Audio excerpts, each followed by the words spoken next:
Jangan lupa like, subscribe, dan share ya.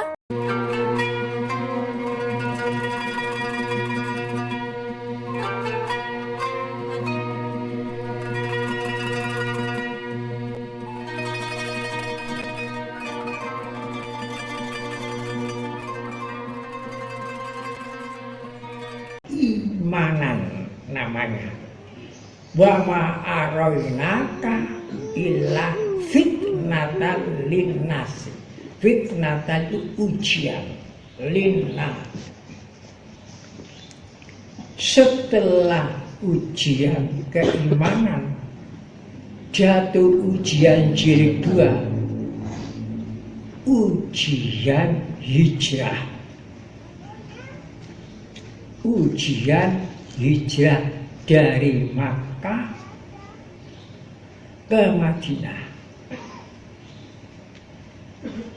Dan ujian yang kedua ini ditujukan kepada kecintaan. Betul-betul cinta Rasulullah, cinta Allah. Apakah cinta cuma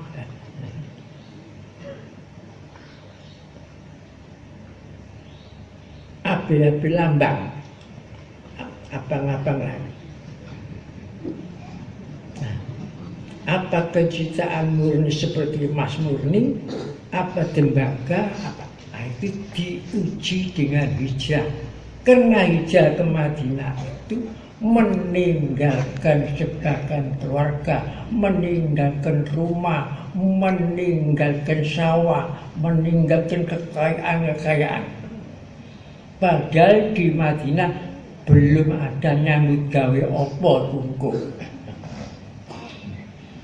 Jadi lebih berat daripada ujian iman. Dan itulah sebabnya Rasul sampai bersabda, hubbul waton minal iman. Coba susunan kata-katanya singkat. Pertama, cinta. Hubbu, cinta. Cinta itu rasa hati. Waton, tanah air di tengah-tengah. Terakhir iman. Hubbu al-waton, iman. Nah, jadi kalimat pertama, kalimat terakhir, pertama hub, akhir iman. Jadi cinta dengan iman. Itulah saya kutip, saya masukkan dalam syair pohon Siddiqiyah terakhir. Manunggalnya cinta dengan iman, iman kepastian, pasti gitu. Jadi baca sendiri dalam syair pohon Siddiqiyah, kalimat terakhir. Iman yang menentukan. Jadi yang menentukan itu manunggalnya cinta dengan iman. Banyak orang iman kepada Allah, kepada Rasulullah, belum tentu melaksanakan perintah-perintah Allah. Tapi kalau cinta kepada Allah dan Rasulullah, pasti.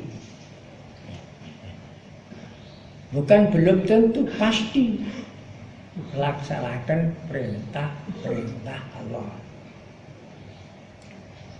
Orang yang beriman kepada Allah, beriman kepada Rasulullah, belum tentu menjauhi larangan Allah, lahir maupun batin.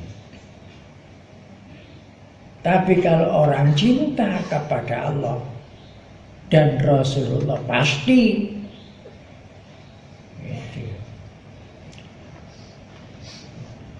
menjauhi larangan Allah melaksanakan perintah Allah. Orang yang beriman kepada Allah dan Rasul belum pasti, belum tentu mensyukuri nikmat-nikmat Allah. Tapi orang yang cinta kepada Allah dan Rasul itu pasti mensyukuri. Bagaimanapun kecilnya nikmat mesti disyukuri.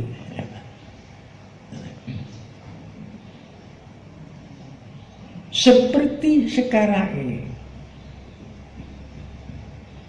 orang hanya melihat di seluruh dunia ini diuji, hanya melihat mudaratnya virus corona, tapi tidak pernah melihat hikmahnya ada virus corona. Padahal sekian banyak belum tahu bentuknya bagaimana, kecilnya bagaimana. Tidak bisa dilihat oleh mata biasa, tidak bisa dikenal oleh telinga, tapi ditakuti. Saking takutnya, kadang berlebih-lebihan. Termasuk Saudi Arabia sendiri. Tapi kalau diambil hikmahnya, seluruh dunia lumpuh menghadapi makhluk kecil yang belum pernah dia melihat. Lumpuh semua, sekolah-sekolah tutup semua, sampai umroh tutup. Kenapa? Karena belum tahu bagaimana bentuknya virus corona itu, kecilnya bagaimana.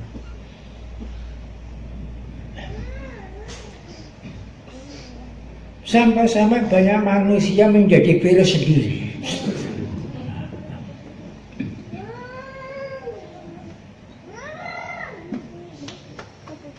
Itu supaya sadar, manusia supaya sadar,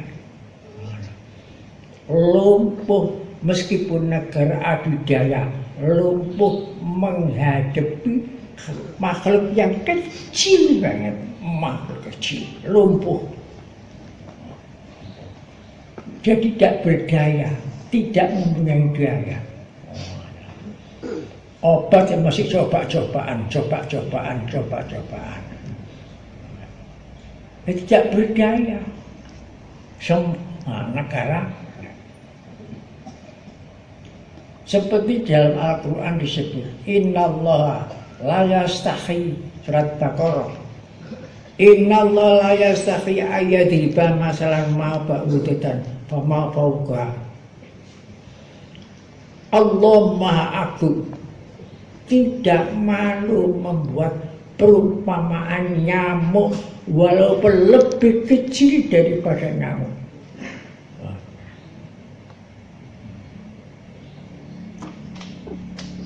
Bagaimana hikmahnya ada nyamuk?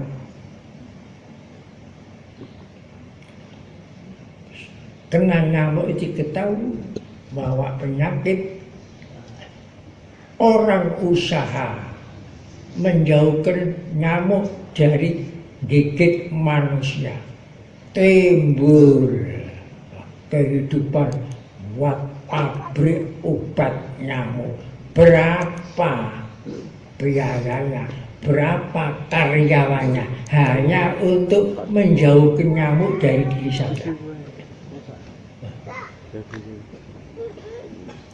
Tapi obat nyamuk tidak membunuh. Supaya membunuh jentik-jentik penyamuk, timbul pabrik semprotan. Berapa karyawannya, seluruh negara. Jadi penghidupannya tukang nyemprot. belum yang digigit sakit, timbul penyelidikan obat yang menyembuhkan penyakit demam, kena timbul lagi rumah-rumah sakit, timbul lagi dokter-dokter. Bagaimana kalau tidak ada orang sakit?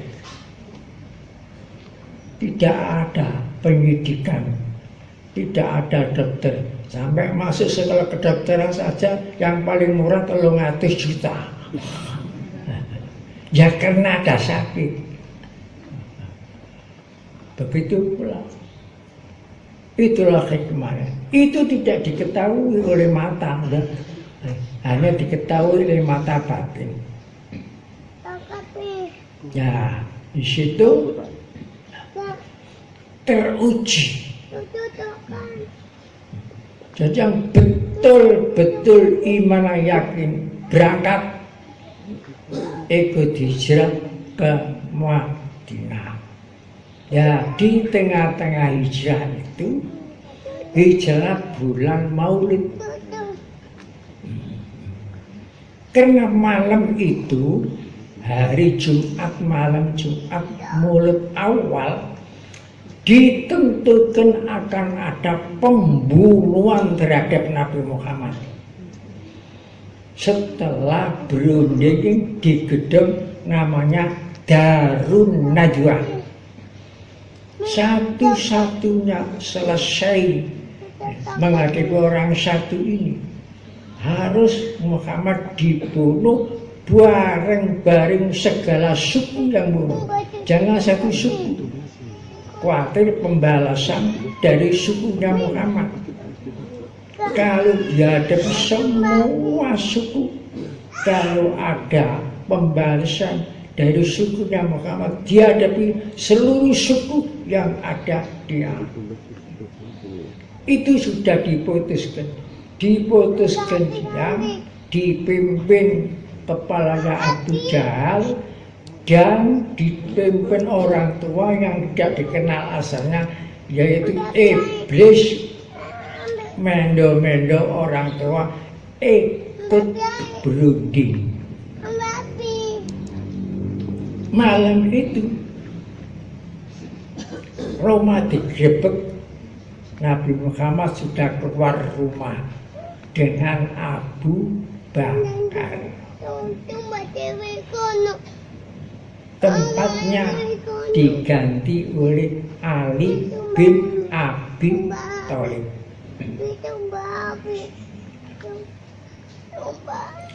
Setelah sampai ke Gua Sur, berhenti 3 hari.